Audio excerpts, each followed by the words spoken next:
everyone. Welcome to Roll for Coffee this morning. So excited to be here with Maitreyi from Maitreyi Games. And for those of you who are new to the segment, this is a really chill, grab your beverage of choice. It's morning. Let's just talk shop about being a GM. And so we're spotlighting GMs that are, really interested in talking about world building. As Maitreyi said, just nerdy stuff generally. But also I'm really excited to kind of talk shop about some of Maitreyi's topics that she touches on her YouTube channel, inclusivity in gaming, diversity in gaming. I'm I guess you could call me like a super fan right now. Like I've just been really enjoying your content. And so I'm just so excited to chat with you this morning. So I'll actually turn it over to you to introduce yourself, and then we can just kind of jump into some questions. I don't know that I could live up to all the wonderful things you just said. So thank you, first of all, for all of that. My name is Maitreyi. I'm Maitreyi Games on Twitter. Plays Games on YouTube, and I make multi-system or system agnostic, whatever you want to call it, tabletop content, mostly centered on like the people aspect of gaming. So if you're looking for like 10 best rogue subclasses, like there's like a bunch of other people who do that way better than I do.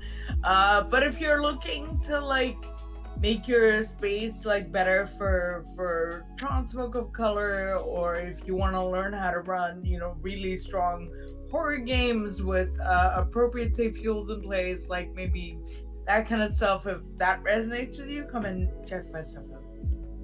Awesome. Well, on that note, let's jump into how you got started in this space. So I imagine like this has been kind of building some of the like thoughts that you have and things that you share are kind of a culmination of your own engagement with the hobby. So how did you come into the TTRPG hobby? So one thing that will probably become abundantly clear is that I'm very type A. I'm very like, if it's not being done, I'm just gonna do it myself. and that was kind of how I got into tabletops, where and I make this joke a lot, which is that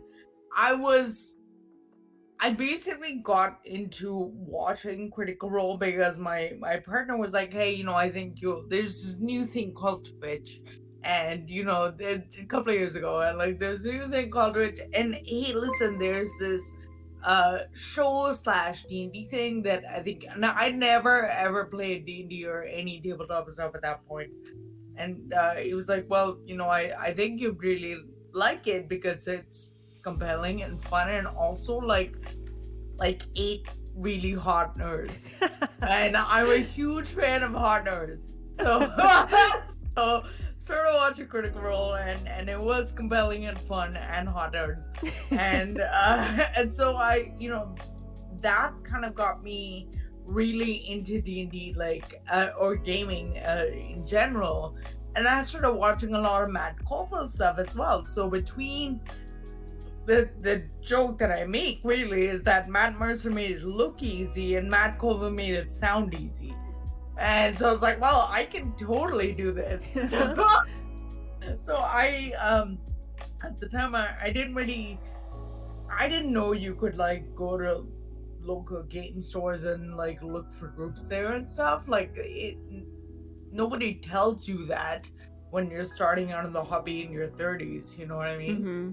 And so I sent out an email to my dev folks that I work with, and I was like, yo, I want to run this. I want to try running this game. I think it'd be a lot of fun. Does anyone want to play? No responses. Wait, you started with people you worked with? Yeah, because I was like, bold.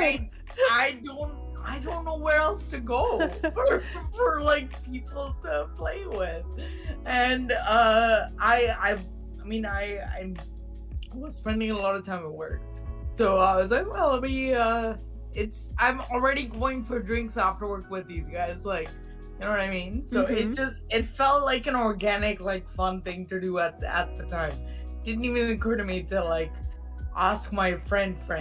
I so whatever, but You gotta no test. You gotta responses. test it first, Yeah, till yeah. you bring it to I'm your like, I'm not circle. exactly like I'm not willing to do this for people I actually care about yet. Like, what if it all goes wrong? So no answer, but a few days later, one of the people on the email replied to me and saying, hey, did you know there's actually this private Slack channel of people who are really into games? It's like, holy shit, no, I didn't know that. That's awesome. So I got invited to that Slack channel. Timing worked out that somebody else in that channel was just starting a Shadowrun game. Okay. Um, and someone else was starting a vampire game, which ended up falling apart. But the Shadowrun game was something I just joined. So actually, the first game I played was Shadowrun, Mm-hmm. and because I was like, I gotta play something, man. I don't care what, like I gotta play something, and I was just really itching to do this. But this is where the Taipei came in, where I was like, I'm not finding any games, so I'm just gonna do it myself. Mm-hmm. So I started GMing games. I then went to my friend group who I really wasn't comfortable doing more than one shots and mini arcs at that point, like three Mm-hmm. to five sessions. I've only recently started my first campaign, but like it was a ton of fun. I initially started GMing because nobody else would, but now I love GMing. Like I love running games. I love it. It's great. So I was born out of necessity, but that was no I started playing because nobody wanted to play with me. I feel like that's a very common story. Yeah. And like I think it's good to hear that, because a lot of times I'll hear people saying like, "Oh, I really want to play, but like I can't find anyone to play with." And so as you said, it's like, "Well, I guess I'll do it." Like I'll step up and I'll learn how to do it. Like, what do you remember what you felt like in your first game, or like how did you overcome the nerves, or like how did you get over that first barrier of like, I want to do this but I'm not sure how, to like, I just ran my first game? Like what would you give as some advice for someone who's on the fence about like, I don't know if that's for me, like I can't see myself doing Sure. For people in either scenario, whether it's playing or GMing, I would start with, don't take it so seriously. Like it's something for you to have fun with, and even though it may not seem like it, um people are committed to your success, especially like people who are your friends who are at the table with you. Like, people want you to do well, like they want you to have a good time just like they want to have a good time. So just if it's a difficult thing to accept and to trust, but I think trusting that your friends probably want the best for you is a really good start. Mm-hmm. I wouldn't start with like Adventure League, like gaming stores, like that kind of thing. Like I really don't think that's the right environment for someone to get started. I really don't. Mm-hmm. How it sounds like there is like a level of like emotion or trust involved in games for you. How do you bring that to your table? Like how do you make that same safe experience that you're having as the GM? Like how do you reciprocate that among your players? Or communicate.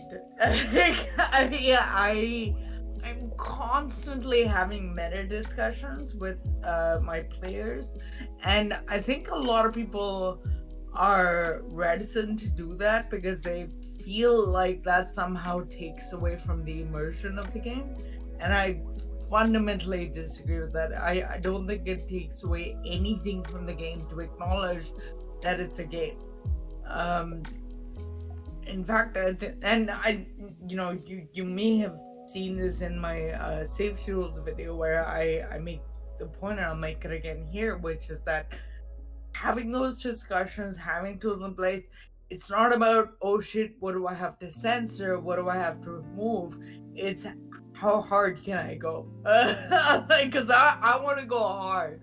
Like, I want shit to get dark for your character, and I want to know what you're comfortable with. And that's really what, like, the meta discussions kind of inform. Like, and it helps people think about their characters outside of the game, and that kind of thing. Like, very recently, as a player, I recently was in a Regency Cthulhu game, and like, one part of it is, you know, cosmic horror weirdness, but the other part of it is like Pride and Prejudice, Bridgerton, like courtship and proposals this season.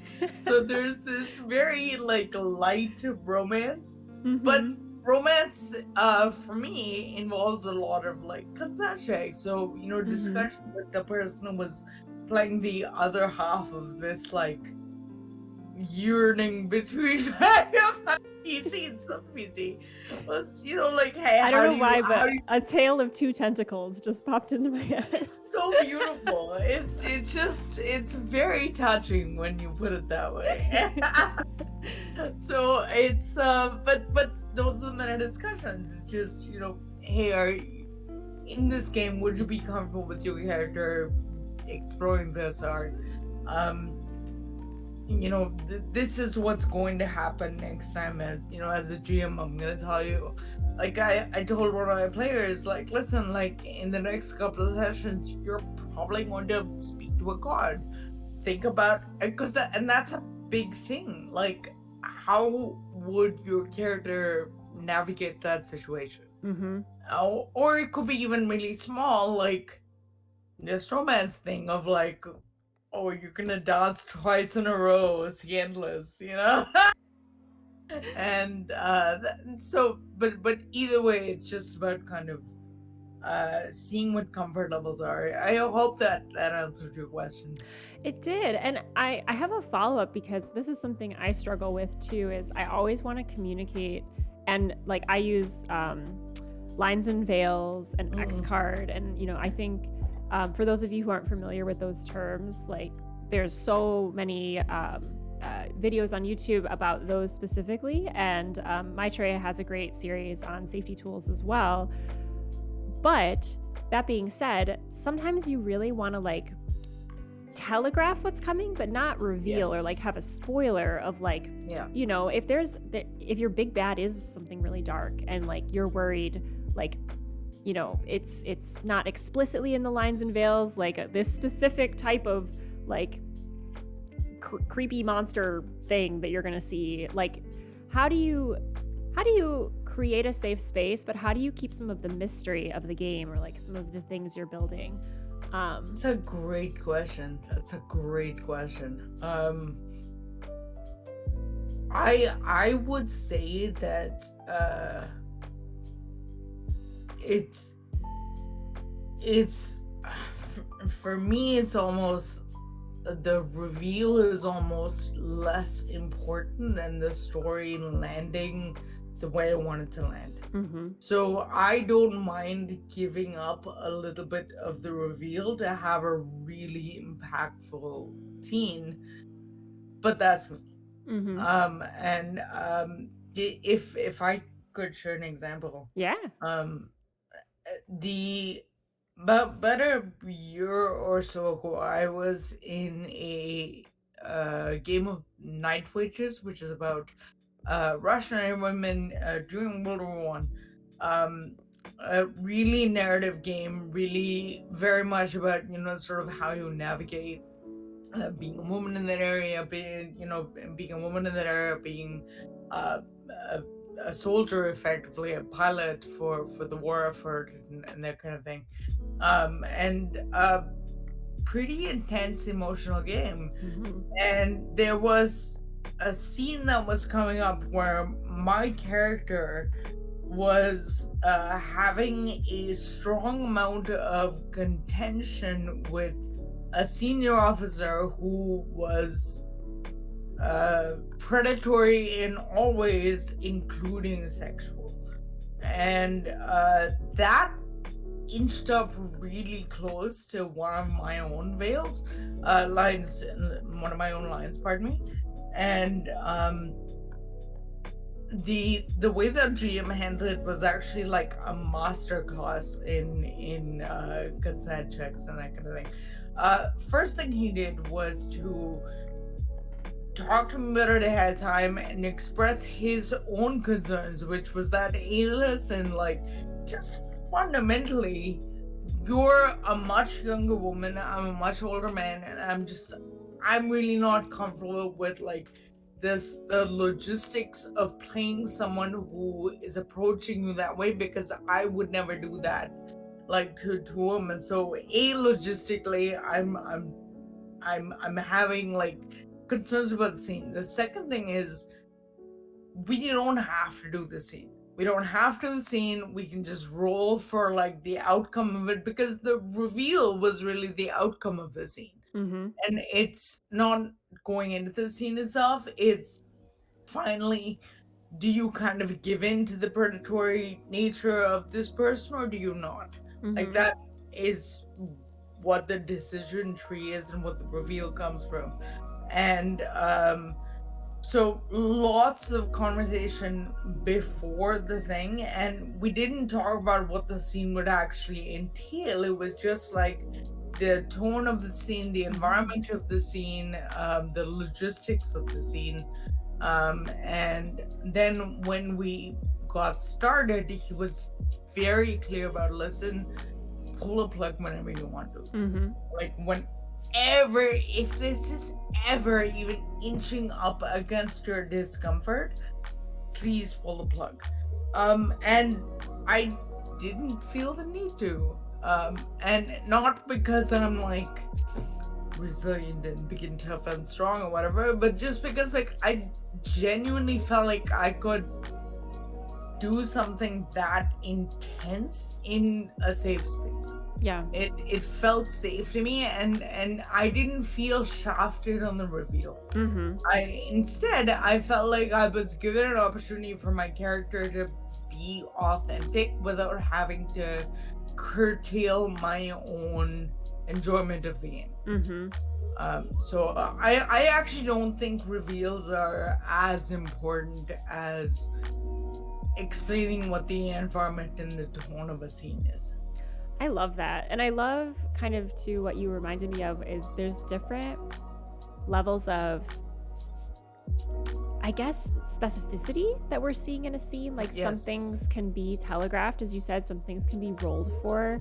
And I feel like some systems lean into the granular, and then sometimes they don't have, like, Totally they can be pulled back. Like, I'm thinking, Yeah. I don't know if you played any Powered by the Apocalypse system games? Night Witch actually was PBCA, and Nice. I've played a few others as well. Awesome. Yeah, I feel like that is like a great way to think about it, because it's getting at the outcome. Some games are like, we're gonna role play every moment of breakfast. What did you eat for breakfast? Like, what did you do with the leftovers? And You have yeah, an aspect that is full stomach. yes. And like, I do love that crunch in some regard, but you make a great point. Like, sometimes it's not about that granular, it's about the outcome, and it's about the safe experience as a player and as a character. So I love that. I think that that's really insightful. And yeah, it almost makes me want to mix and match systems, you know, like taking what you like from this, plucking it there. What system resonates the most with you? Like, what is the easiest one to run with, like, the style that you prefer as a GM? 5e for me. It's my easiest one to run. Not because I feel like it's particularly mechanically robust or anything, but because I know it the best. I'm able to kind of like, system familiarity is fundamentally like a super unsexy thing, but that's really all it is for me. It's just I know it the best, so I can do the most with it. And that ends up being my system of choice. I I do mini arcs in different systems. I've recently like really fallen in love with Shadow of the Demon Lord as a system. Like I'm kind of obsessed with this right now. Um and yeah. What do you Yeah, like about it? I'm not familiar with that one. it's cool as hell, man. It's well, it's a standard like D20 with modifiers and that kind of thing. But the really cool stuff about the modifier system is that it's linked to a mechanic in the game called Banes and Boons. And you might remember in older editions of D&D, like when you did the thing, if you used a tool, you'd get a +1 on your roll because you're using something to excuse me, to make the thing like easier. Mm-hmm. You know, um Shadow the Demon Lord does the same thing, except instead of a physical tool, you're using something from your backstory. I So love you're it. like, since we're fighting a bunch of undead, since I am a cleric, I have a particular zeal towards this kind of corruption, so I'm going to attack them with even more verve than I generally would, so I'll get a +1 on my attack. And that's a boon. So it's this really cool way of incorporating narrative elements to give you a mechanical benefit. Mm-hmm. Very, very cool. I love Yeah. that. It's like taking your features and traits section and Actually doing something yeah, with like it. attaching it to a stat. Exactly. That's awesome. Exactly. And to your point of like pulling things from systems you like and like that's exactly what I do in my D&D home game. Like it's the bonus are D&D, but it's this like flesh golem of different systems on top of it. Yes, I feel that. I feel like for me, behind the screen, like I love improv. Like I'm actually awesome. more comfortable coming into a session with like just a vague sense of what might happen and then just Love rolling it. with it. I know that makes some Love it. people very uncomfortable. And so I recently prepped a dungeon, like the titular Mines of Phandelver dungeon. I'm like, wow, there's a lot of rooms in here. Like I should probably know what's in them. And I prepped it and I was like, is this what other people do all the time? This is, wow, there's a lot of detail here. That's a lot. That is a lot. But yeah, when you said there's like this golem of all these different things, like for me, it's just I'm like pulling from Powered by the, like whatever I'm playing, I'm like pulling from like Powered by the Apocalypse or just like generally like all these different like very narrative rich supports in other games, and I'll graft them onto a very crunchy game. So if you play crunchy with me, you're still getting character. Like you're still getting. I love it. Yeah. I love it. Have you ever played Swords Without Masters? I feel like you'd really like it. Okay, it's taking super a note good. here. I think you'd really like it. Like it flexes that improv muscle like nothing else I've seen. Like nothing else I've seen. It basically almost pushes the boundary of what you might even be able to call a game. Like it's like a tabletop game. Like it's almost more of an improv theater game rather than like a tabletop game. So I'm happy to run it for you, man. I love running Swords of Masters. It's one of my favorite games to run. Yay! So exciting! Amazing. I would love that. Thank you. Yeah, no, I love trying new games. Okay, but especially if DM you after it's not true. Yeah, it's like I'm gonna run it. Like I'm there. That's awesome. What would you say your style as a GM is? I kind of alluded to some of my like diagnostics of how I graft things and some of my philosophy. I would love to hear kind of how you approach games or how you see yourself as a GM. I would love to know what my players have to say about this, because I honestly don't really know. But like my guiding star is to make my players feel like badasses. So whatever I can do to make my players feel like badass, and like whatever that means in the moment, and maybe it means having like a really emotional reconciliation with, your long lost parents. Maybe it means like getting a magic weapon and fighting an ancient blue dragon. Maybe it means being able to like hack into a system for a megacorp, like, whatever. And like the concept of what it means to be badass, I think, is a constantly evolving one. But that's my guiding star. It's like, what's the most badass thing you can do in this moment? Because I this is super interesting. I've never really thought about it this way, but I guess there's a set of GMs that will basically be like, here's the world, and you interact with the world, and that's the story. But then there's other GMs, and I think I've fallen this camp, which is the world exists, but only insofar as you interact with it. Mm-hmm. I don't feel like I don't feel like it's the story of the world and these guys are in it. I feel like it's their story. Mm-hmm. And so I don't know if that answered your question. I hope It does, and it really resonates too. Because I almost picture it sometimes like I'm coloring in the scene as the characters ask about and interact with and build on the scene.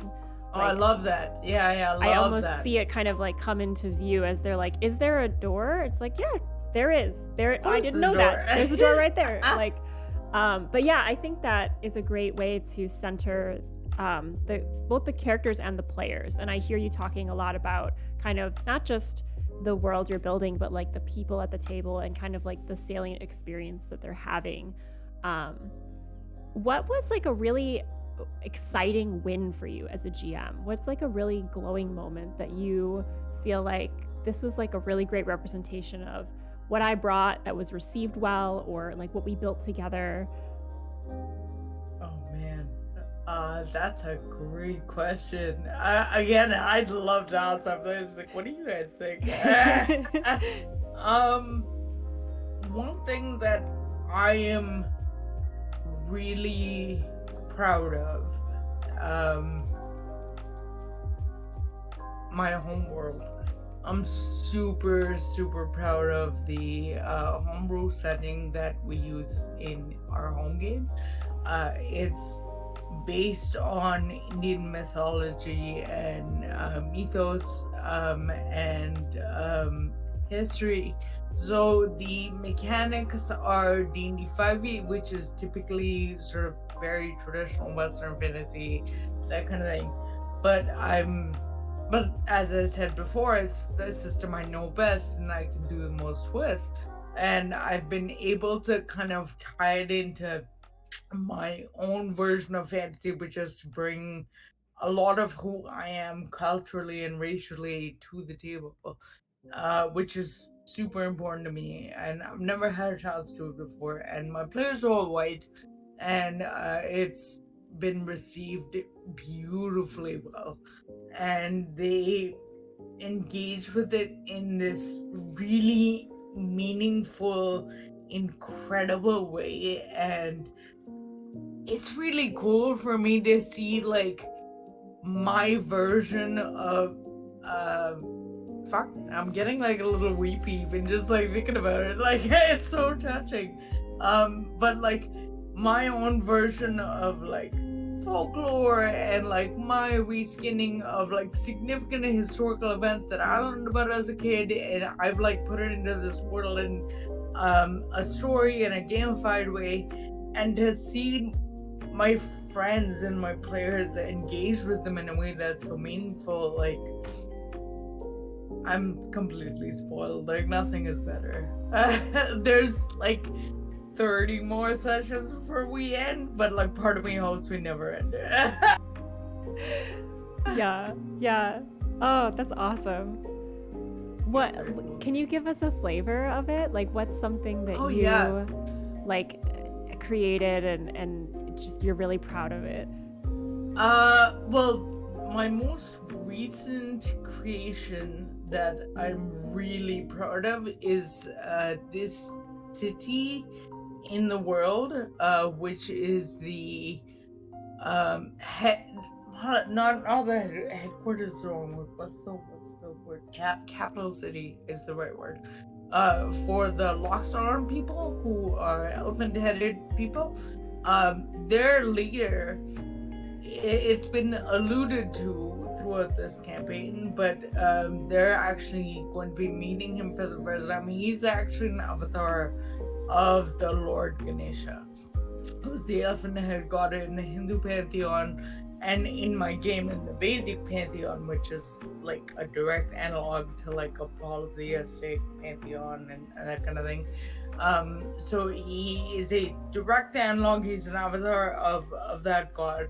So the thing I'm just like absurdly proud of is what is a god king's utopian city?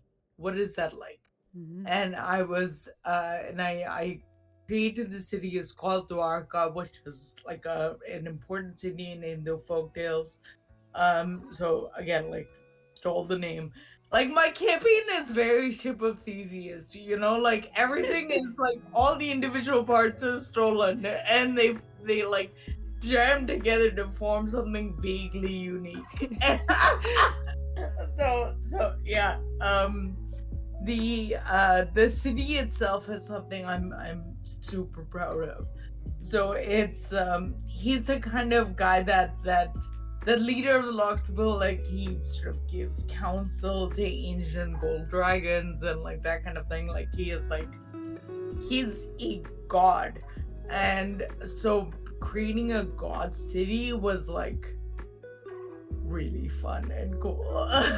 Especially because, like, as a god, he is like super playful and like mischievous in a way that Fae are not mischievous. Like, Fae are mischievous in a slightly malicious way almost.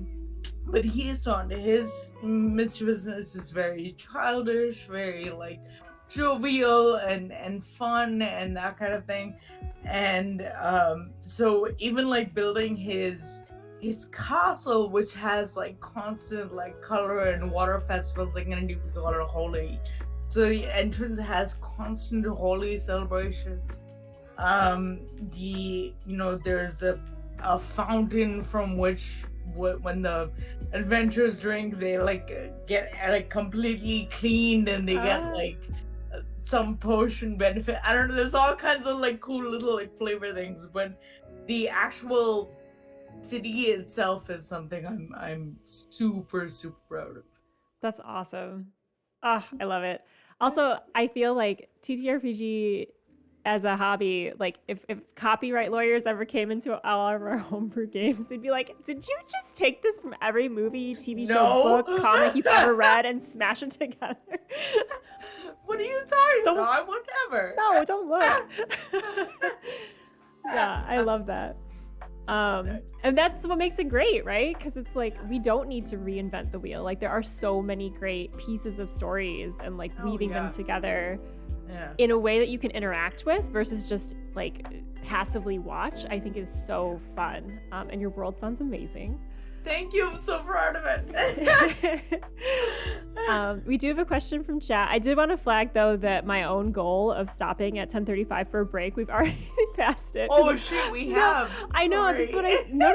I was like, once we get cruising, we get cruising. Are you okay still chatting for a little bit, or would you like to take a break? Yeah, totally. I've got my coffee. I'm good. Okay, wonderful. So we do have a question from chat. Neutronics asks, and I feel like I know the answer to this based on what you said before, but I want to see what you say. If you had to choose, would you rather run a game with people you know or people you haven't played with before? And maybe like if you could say more about playing with people you haven't played with before, I'd love to hear about that too. So I think Neutronics is a friend of mine. So if it's Mike, I'm Mike. But my answer to the question is people I haven't played with before. Yeah, but I mean very specifically a one shot or mini arc. I'm not gonna commit to a campaign without knowing if we're all like vibing together. either playing or running. But like I like running with people I don't know because I really feel, and playing with people I don't know because I really feel like it stretches my experience as a player and as a GM. Like it makes me better. And I mentioned before, partially as a joke, but really not, is that I am very trippy, and part of the competitiveness of being that is that I'm really not comfortable sort of being where I am right now. Like I really want to get better and better and better. Like I want to be the best player in the whole world. I know that's a really reasonable goal, and I'm excited to do that. But I really feel like having experience where you don't know gives you, it stretches your wings. And I can't recommend it enough. Yeah. As you had asked a question about running for people I don't know. Is that right? Yeah, just because I know we started the conversation with, I actually thought you were going to say people I know, because you started with kind of the experience of like that safe circle of people. But I totally hear you with like having the experience of folks you don't know stretch your wings a bit.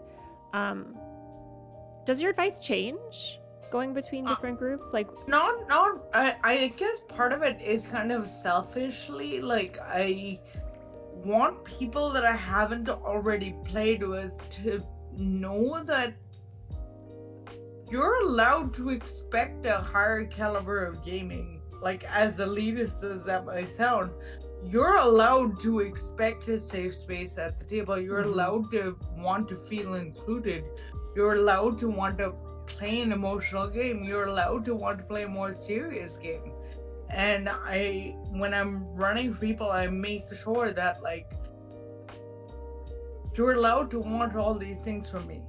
Like, I'm gonna do my best to give them to you. I may not give them all to you, but you're allowed to want them. And I that's part of me running with people I don't know, is that I feel like, and I'm gonna sound like such an asshole when I say this, but like I feel like with me having come into gaming over only the last few years, I don't have the baggage of like 20 years of gaming, of like this is how it used to be. And some people are very like, well, if you haven't paid your dues, then you're not welcome at my table. But a significantly larger amount of people are like, it's awesome that you have this perspective. It's not something that's that common. And like, I didn't know that till like 2 months ago, when like a friend of mine told me, and it was like, it didn't occur to me that this was a unique perspective. It didn't occur to me that like making your players like your focus as the GM was anything special. But like apparently to some people it is, and I hate that. I want so badly to be able to feel cool and empowered. Like that's all I want. I'm here for the revolution. I'm here for it. D20s as far as the eye can see. DM Chromie says, next stop, running con games. You know, I don't love running con games. I've run 2 con games. I didn't love them. I didn't love the experience. Not because of the stranger part of it. Like that part of it was actually kind of easy. But this didn't even occur to me until after I had run them and I was talking to somebody about them, which is basically when you run a game for a con, and this isn't true for everyone, but certainly it's true for me and the kind of person I am, which is that I'm effectively co-signing what this game and this convention stands for. Mm-hmm. So when you run for a con, you are, whether it's very articulated or not, even that sound acquiesce. Like there's a couple of game companies out there that I run for. Now when I look back, I'm like, I don't like how they conduct themselves, and I wish I hadn't done that. It's not like a huge thing. It's not like anyone even knows who I am. But just as I said, on a personal level, Mm-hmm. for the kind of person I am, it's a really easy way for me to not engage with behavior I don't think is appropriate. Yeah. So Yeah. I guess that it made me think of like when you're talking about like the person you are, like you have created kind of like a brand or like a line of content here, kind of sharing your perspective on games and gaming. I've engaged with you on your YouTube channel, which I'll be dropping links in chat to your link tree so folks can engage with all of your content. But how do you see yourself as a content creator in this space? Like the kinds of things you do stand behind, or like the kinds of things that you do want people to know about you.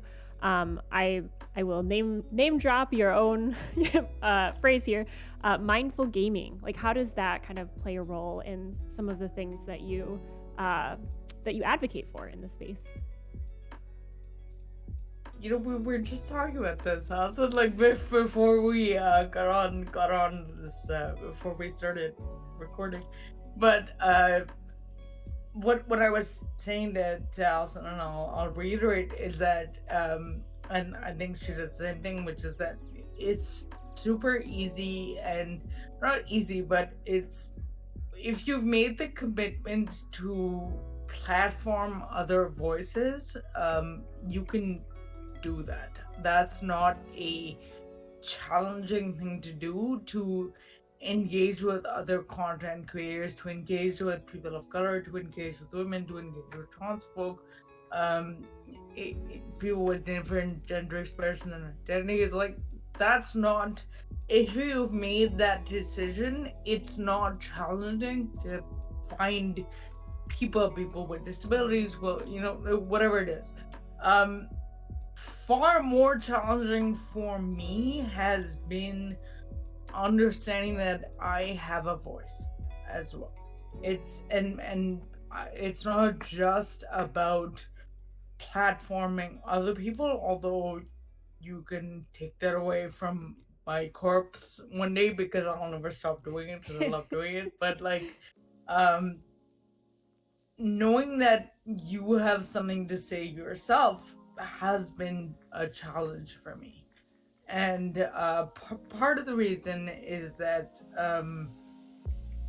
I used to make content in the makeup and beauty space several years ago, and where we tell that I like makeup, and I it was a super messed up experience, because on the one hand, conceptually, sort of everyone says like, oh, you're beautiful and you're valid and you're this and you're that, but really the only folks that get any kind of either platforming by other content creators, or like monetary rewards, or any kind of success, are kind of all that same kind of makeup style, Eurocentrically attractive, white or white passing folks, women mostly, and a few men. And so the disparity between what was actually happening versus what they said was A, huge, and B, if you ever brought it up as a person of color, you were told like, well, you're being really, like, you're overreacting, and like, this is not really happening at all. Like, if you're not getting platformed, you're probably just not as good. And it's like, okay, well, and that really does a number on your ability to understand that you have voice and that kind of thing.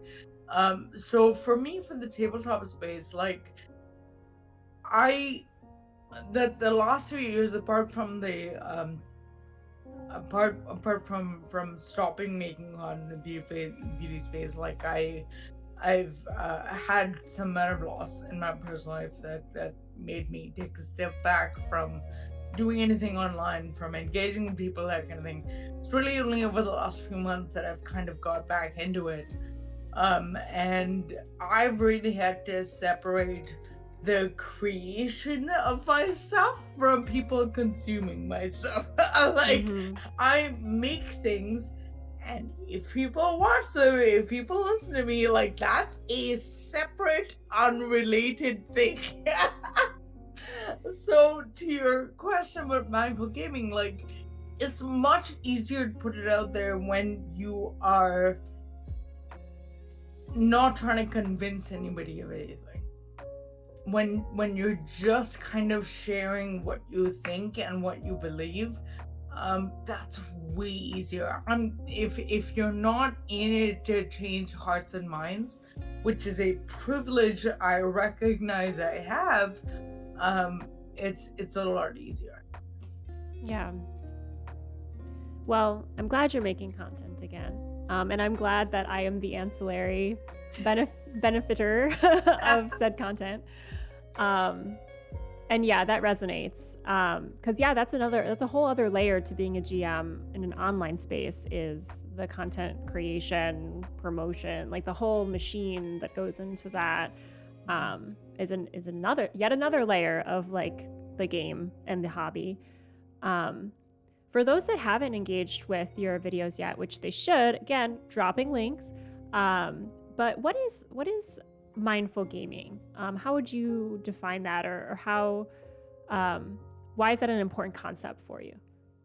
So, mindful gaming for me came out of it's a series of videos on my channel, about 5 or I don't know, I can't remember, like five or six videos, I think. I'm not trying to be glib, but I really have just a god awful trash memory. I'm sorry.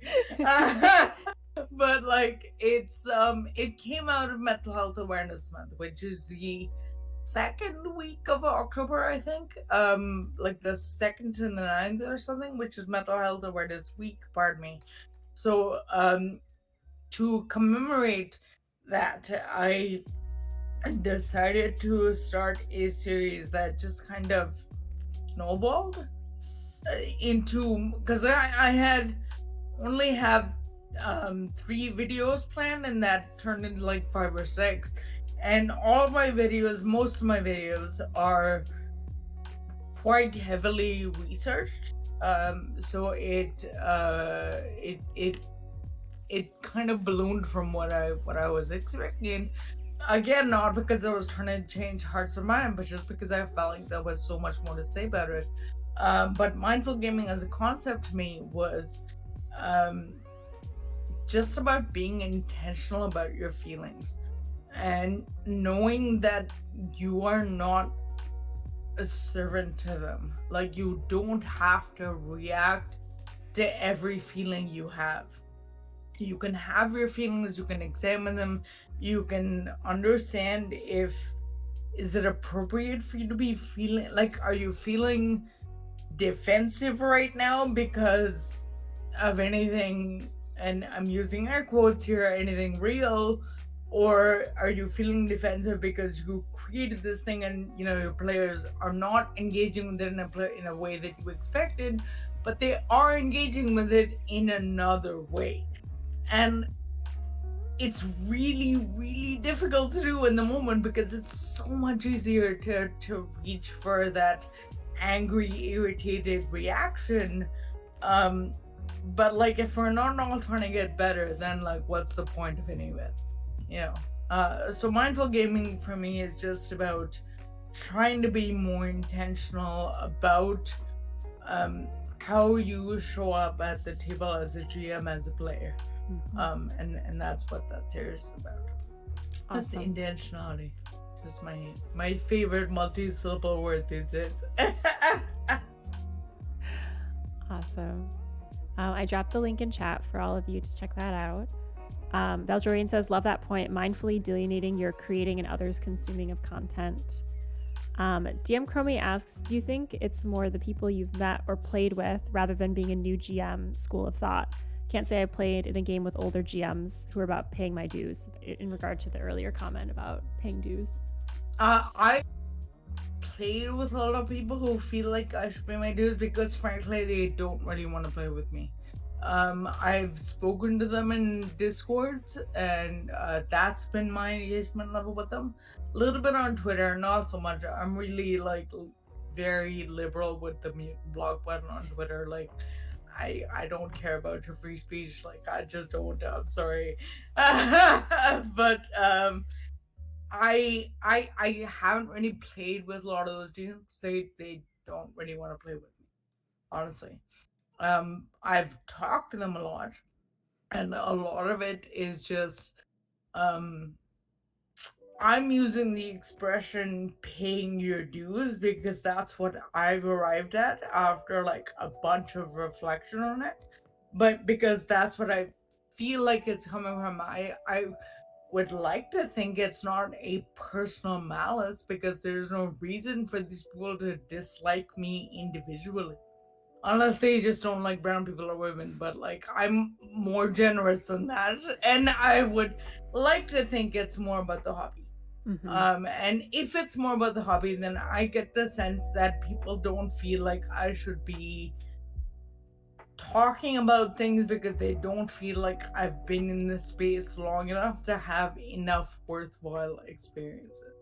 And I don't think that's true because if we're looking at just like quantity, I have a significantly higher quantity of both like systems tried and number of games played and number of people I've played with because of my a lot of my joy in the space comes from trying new systems, playing with people I've not played with before. So between those two things, and I play online exclusively, and I don't have kids, so my timing is a lot more flexible than people who do. So between all of these, like I've gotten to try so many games and play with so many diverse people. So like I don't agree that I don't have the experience to say what I think needs saying. Hear, hear. No gatekeeping on this channel. Well, we'll take a 5-minute break now, as I promised like 20 minutes ago. Sorry, Alvin. No. I see. This is, I'm really good with taking breaks during RPGs because there's always that like climactic cliffhanger, and it's like, let's go to break. But when we're chatting, it's like everything just layers and builds, and I'm just having such a delightful time. So Roll for Coffee is my personal challenge to like give us bio breaks. So we're gonna take a quick break.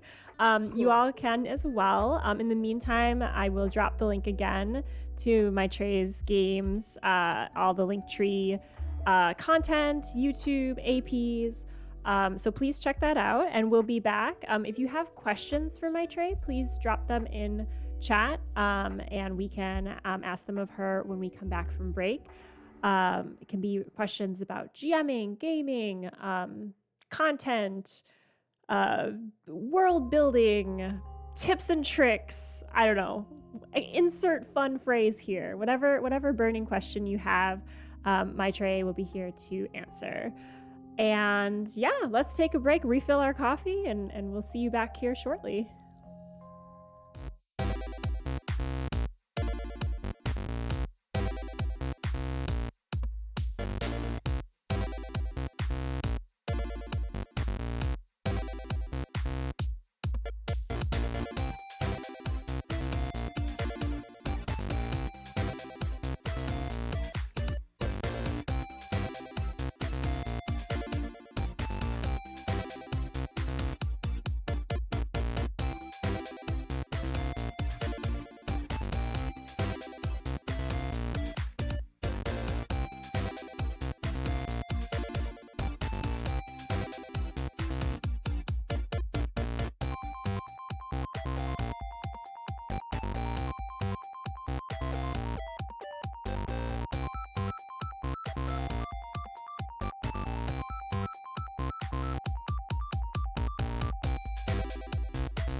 Hello, Internet. We are back with more Roll for Coffee. Thank you for joining us this morning.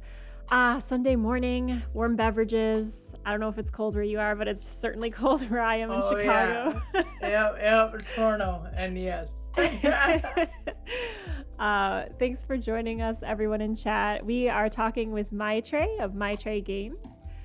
We are having a wonderful conversation about just everything nerdy under the sun, having a lovely chat this morning. if you have questions for Maitreyi and you wanted to drop them in chat, please do so. We'd love to ask your questions in our final segment here on Roll for Coffee this morning. Probably our last Roll for Coffee of the year of 2022. Holy moly. Yeah, no, it's December. When did that happen? I don't know. It really snuck up on me. But it's lovely having you here. I guess let's jump right back in. Again, chat, feel free to drop questions as we go. But I was wondering if you could kick us off with, what do you wish you knew when you first started GMing that you know now that you want to like drop some wisdom on the newbies? Like, what's some advice for new GMs that you think should be like top of mind? Really goes back to what I said at the start, which is if you're playing with a group of people, like you, and again, like I'm not talking about like gaming stores and venturing and all that bullshit. Like I really don't think that's the right environment for a new GM. But if you're playing with even acquaintances or friends, like they want you to have a good time. They want to have a good time. They want you to succeed. Like everyone's there with more or less the same goal. So that's the one thing. The second thing is, don't be afraid of meta conversations. Like it does not take anything away from the game to acknowledge that it's a game. It doesn't make it less immersive. It doesn't make it less fun. If anything, it just kind of sets expectations a little better. Awesome. And when it comes to, because like, so here's something that was mystified for me when I first started, and I wonder if you could weigh in when it comes to like actually jumping in. So like, I have this module, right? Like I'm ready. I listen to Maitreyi. I'm like all about running this game for my friends. I'm like ready. Amazing. What is my first step? Like when you sit down and say like, I'm going to run a game, I'm doing this, like what's good advice for like getting started? I think that is like a gap sometimes of like, okay, I feel like prepared. I feel like I'm creating safe spaces. But like, what are we gonna do? They're gonna be here in 3 hours. Yeah. Like, that's good advice for great question, Nelson. Don't first of all, like it needs to be either a one shot or a mini arc of like 3 to 5 sessions. Don't run a campaign for your first time. That's a really bad idea. Not because you're not capable of it, but just because like there's so much about how you're going to be running games and what expectations you have for your players that you cannot know yet. You don't know yet, you can't know yet, and it's okay that you don't. But learn those things a little bit first before you commit to like a long-term narrative and story with these people. So first thing, definitely the one shot or mini arc. Read the module cover to cover. Like read the thing to understand what the story is, what the story beats are. Like if you're running something published, read it cover to cover.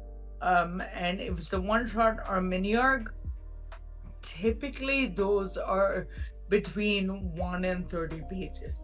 Like those are not really cumbersome to engage with.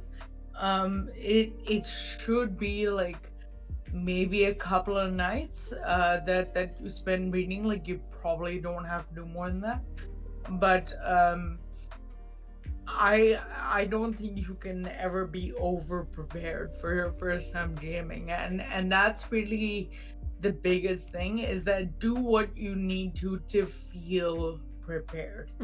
And for me, that's knowing the module. For me, that's knowing what my start and end time is. For me, that's knowing who's going to be at the table.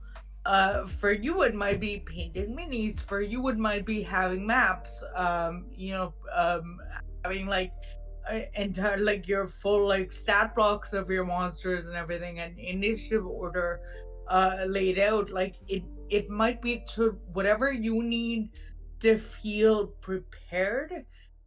That's what you need to do, because honestly, you want the your first time running, you need the confidence of the prepared, because you don't have the confidence of someone who can wing it yet. You will eventually, but you don't have that today.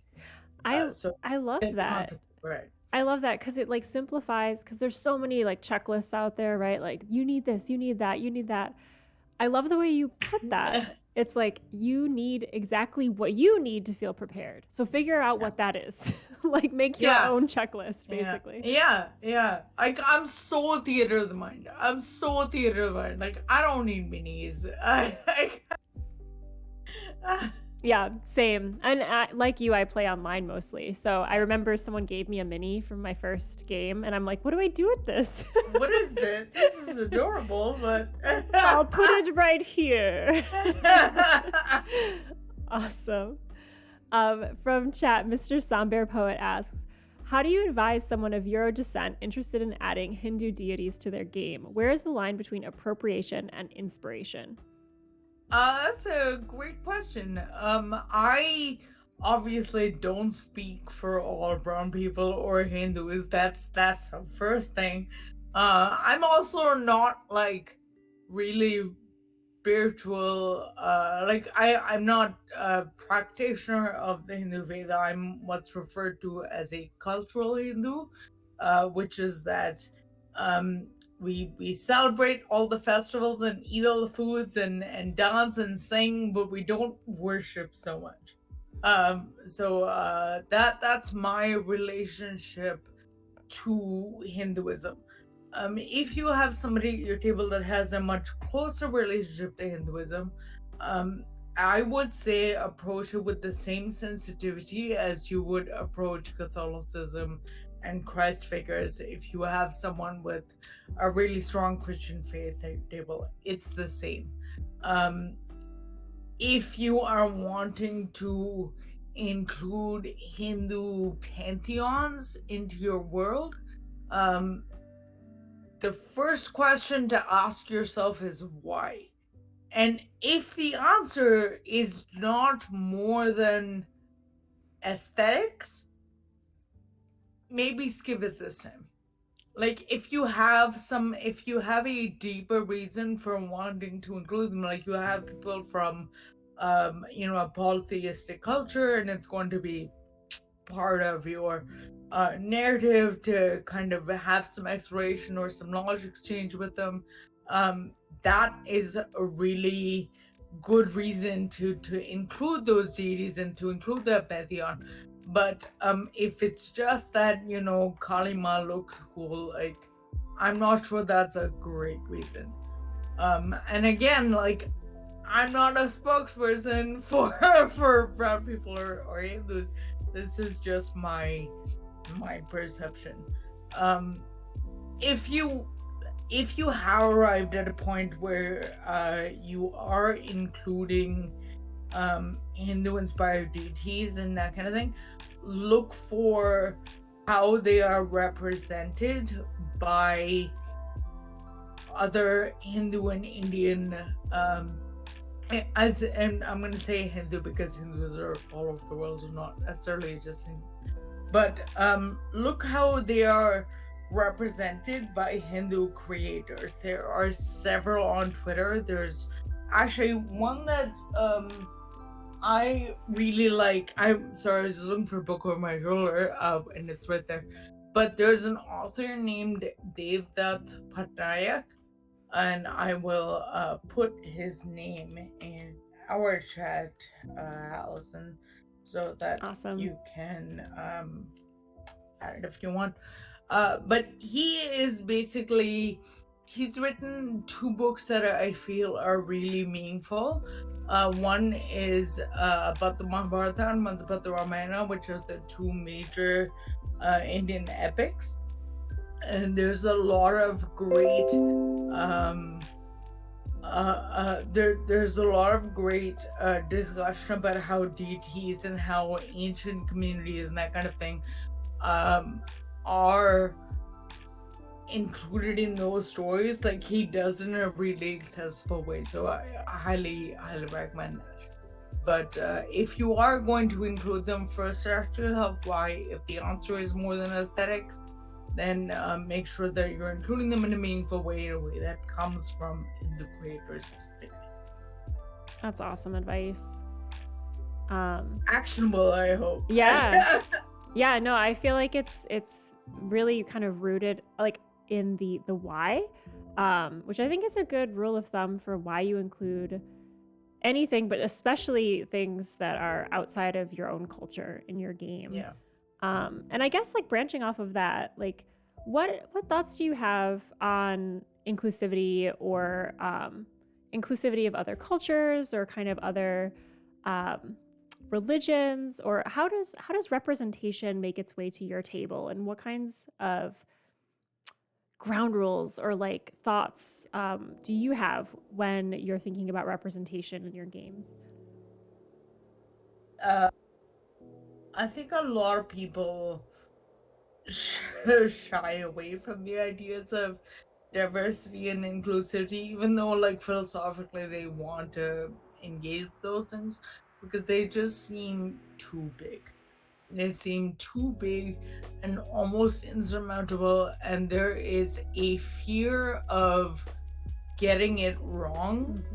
And let me just say to you that like if you are someone that's doing that inclusion in your game, and if I'm at your table or anyone like me is at your table, which a lot of like people of color, a lot of women of color are going to be, we're just super psyched that there's something that is maybe vaguely familiar to us, that's different than your bog standard Western fantasy tropes and that kind of thing. And if we feel like we need to make a correction or make an amendment with you, please accept that in the spirit that it's intended, which is that we're trusting that you want us at your table. We're trusting that you want us to have the same amount of enjoyment as your white players. And I don't think that's untrue. So if that is true, and I assume it is, then accept any criticism we give you in the spirit that it's intended. It's not meant as judgment. It's not meant as a you're doing this wrong, you should never do it again, this that. But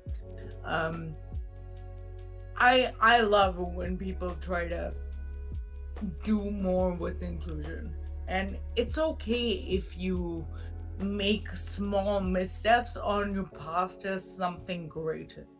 I'll point to Haunted West by Chris Bivey, which is this really cool look at the Wild West and the Weird West at that time, and it includes everybody, not just white people. So it's basically Deadwood, but with black folk, with First Nations folk, with Lakota, with Apache, with Lakota Superme, and like Chinese people, and like there's just this plethora of folks included in these stories that would have been included in those stories. Like actually, it's just unfortunately for a really long time, who got to tell those stories were people who didn't include us, and I think that's the key part to diversity and inclusivity.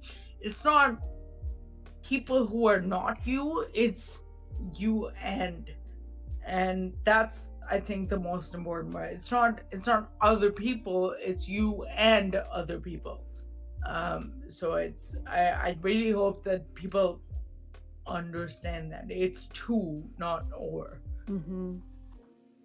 I think that is a phrase that stuck out with me from your video series, and so I mean, like, I'm the hype guy this morning.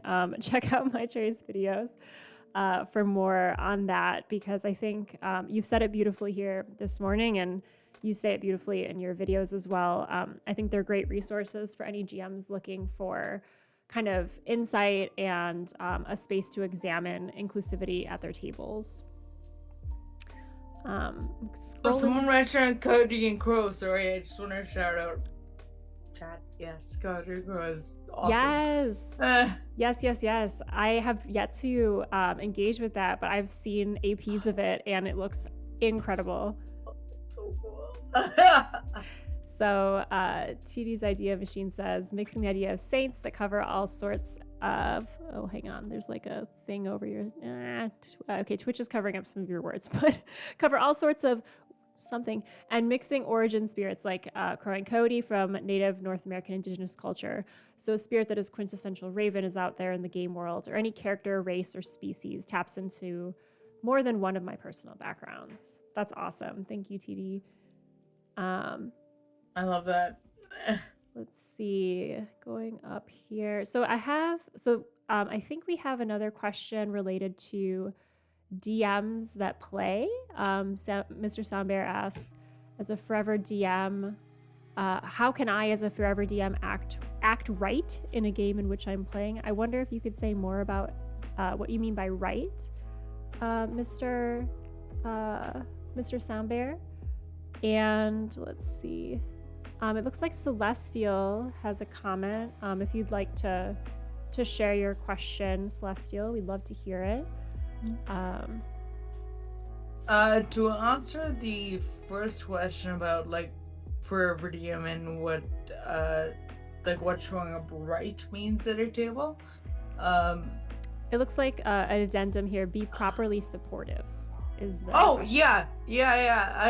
That's actually the perfect way of saying what I was just about to say, which is that and this goes back to sort of playing with as many different kinds of people as you can, which is when you do that, you kind of get a sense of what's needed at a table. Like your social awareness at the table goes up.